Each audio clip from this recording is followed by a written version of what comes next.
ನಮಸ್ಕಾರ, ನಾನು ಬಿ.ಆರ್. ನಾಯ್ಡು. ಸ್ನೇಹಿತರೆ, ಎಲ್ಲರನ್ನೂ ಒಳಗೊಳ್ಳುವ ನಾಡಿನ ಸರ್ವಾಂಗೀಣ ಅಭಿವೃದ್ಧಿಯ ಬಗ್ಗೆ ಸಮಗ್ರ ರೂಪರೇಷೆ ಹೊಂದಿರುವ ಮತ್ತು ದೂರದೃಷ್ಟಿಯುಳ್ಳ ಒಂದು ರಾಜ್ಯ ಬಜೆಟ್ ಹೇಗಿರಬೇಕು ಎಂಬುದಕ್ಕೆ ಇಂದು ಸಿಎಂ ಸಿದ್ದರಾಮಯ್ಯ ನೇತೃತ್ವದ ಕಾಂಗ್ರೆಸ್ ಸರ್ಕಾರವು ನೀಡಿರುವ ಬಜೆಟ್ ಸಾಕ್ಷಿಯಾಗಿದೆ. ಶಿಕ್ಷಣ, ಕೃಷಿ, ಆರೋಗ್ಯ, ಕಂದಾಯ, ಸಮಾಜ ಕಲ್ಯಾಣ ಇಲಾಖೆ ಹೀಗೆ ಪ್ರತಿಯೊಂದು ಕ್ಷೇತ್ರಕ್ಕೂ ಸಹ ಸಿಎಂ ಸಿದ್ದರಾಮಯ್ಯ ಅವರು ಮಂಡಿಸಿರುವ ಐತಿಹಾಸಿಕ ಬಜೆಟ್ ಬೂಸ್ಟ್ ನೀಡಿದೆ ಎಂದರೆ ತಪ್ಪಾಗಲಾರದು. ಆರ್ಥಿಕ ಅಭಿವೃದ್ಧಿಯಲ್ಲಿ ಕರ್ನಾಟಕ ಮುಂಚೂಣಿಯಲ್ಲಿರುವುದು ಗ್ಯಾರಂಟಿ ಯೋಜನೆಗಳ ಯಶಸ್ಸಿನ ಹೆಗ್ಗುರುತಾಗಿದೆ. ರೈತರು, ದಮನಿತರು, ಕಾರ್ಮಿಕರು ಎಲ್ಲರನ್ನೂ ದೃಷ್ಟಿಯಲ್ಲಿರಿಸಿಕೊಂಡು ಮಂಡಿಸಿರುವ ಈ ಬಜೆಟ್ ನಿಜಕ್ಕೂ ಒಂದು ಪರಿಪೂರ್ಣ ಬಜೆಟ್ ಆಗಿದೆ. ಉದ್ಯೋಗಿಗಳ ಪಾಲಿಕೆ ಆಶಾದಾಯಕ ಸುದ್ದಿ ನೀಡಿರುವ ಕಾಂಗ್ರೆಸ್ ಸರ್ಕಾರ 56,000 ಹುದ್ದೆಗಳ ಭರ್ತಿಗೆ ಚಾಲನೆ ನೀಡುವುದಾಗಿ ಘೋಷಿಸಿದೆ. ಜಿಎಸ್ಟಿ ಸಂಗ್ರಹಣೆಯಲ್ಲಿ 2ನೇ ಸ್ಥಾನ ಪಡೆದಿರುವ ರಾಜ್ಯಕ್ಕೆ ಕೇಂದ್ರ ಸರ್ಕಾರದಿಂದ ತತ್ಸಮಾನವಾದ ಅನುದಾನ, ತೆರಿಗೆ ಹಂಚಿಕೆ ಆಗಿದ್ದರೆ ಕರ್ನಾಟಕವು ದೇಶದಲ್ಲಿಯೇ ನಂಬರ್ 1 ರಾಜ್ಯವಾಗಿ ಹೊರಹೊಮ್ಮುತ್ತಿತ್ತು.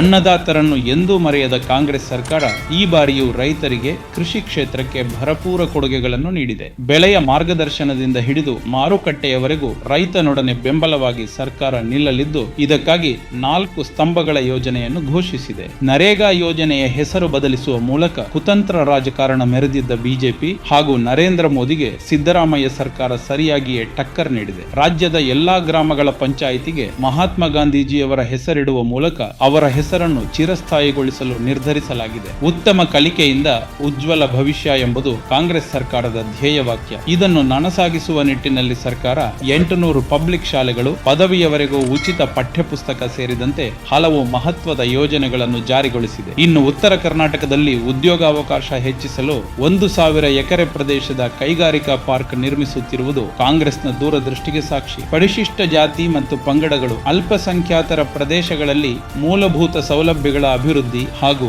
ಈರುಳ, ಸೋಲಿಗ, ಜೇನುಕುರುಬ, ಕಾಡು ಕುರುಬ, ಕುಡಿಯ, ಸಿದ್ದಿ ಮುಂತಾದ ಜನಾಂಗಗಳ ಅಭಿವೃದ್ಧಿಗೆ ನಿಗಮಗಳು ಸ್ಥಾಪನೆಯಾಗುತ್ತಿರುವುದು ಕಾಂಗ್ರೆಸ್ ಪಕ್ಷದ ಸಾಮಾಜಿಕ ಬದ್ಧತೆಗೆ ಸಾಕ್ಷಿಯಾಗಿದೆ. ಇಷ್ಟೇ ಅಲ್ಲದೆ ಆರೋಗ್ಯ ಕ್ಷೇತ್ರಕ್ಕೂ ಆರೋಗ್ಯ ಭಾಗ್ಯ ನೀಡಿರುವ ಸಿಎಂ ಸಿದ್ದರಾಮಯ್ಯ ಅವರು ಕಂದಾಯ ಇಲಾಖೆಯನ್ನು ಮತ್ತಷ್ಟು ಪಾರದರ್ಶಕವಾಗಿಸುವತ್ತ ಹೆಜ್ಜೆ ಇಟ್ಟಿದ್ದಾರೆ. ರಾಜಧಾನಿ ಬೆಂಗಳೂರಿನ ರೂಪುರೇಷೆಯೂ ಸಹ ಇನ್ನು ಮುಂಬರುವ ದಿನಗಳಲ್ಲಿ ಬದಲಾಗಲಿದೆ. ಮಹಿಳೆಯರು, ವಿಶೇಷ ಚೇತನರು, ಲಿಂಗಾಂತರಿಗಳಿಗೂ ಕೂಡ ಈ ಬಜೆಟ್ನಲ್ಲಿ ಸಾಕಷ್ಟು ಮಹತ್ವ ನೀಡಲಾಗಿದೆ. ಕೇವಲ ಜನರಿಗಾಗಿ ದುಡಿಯುವ ಇಚ್ಛಾಶಕ್ತಿ, ದೂರದೃಷ್ಟಿಯಿಂದಷ್ಟೇ ಅಭಿವೃದ್ಧಿ ಸಾಧ್ಯ.